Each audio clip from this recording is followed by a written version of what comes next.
რა პრობლემებია ქართული პროდუქციის ევროკავშირის ბაზარზე შესვლის პროცესში? სავაჭრო სამრეწველო პალატაში ამ თემაზე ბიზნესისა და არასამთავრობო სექტორის წარმომადგენლებს სოფლის მეურნეობისა და ეკონომიკის მინისტრის მოადგილეები შეხვდნენ.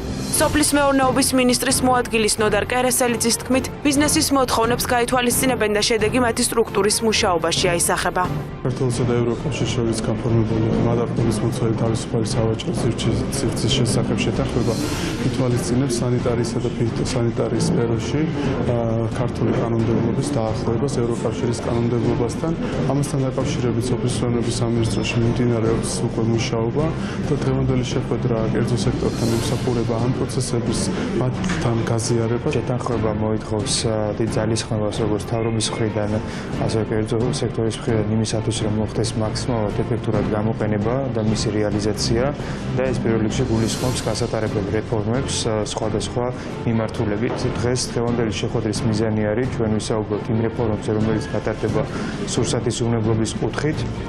რაც პირველ რიგში მოგცემს ჩვენ საშუალებას, რომ განმოვიტანოთ საქართველოში ჩვენი ინსტიტუცია ზედამხედველი ორგანოები ამ სფეროსი ევროპული პრაქტიკის შესაბამისად.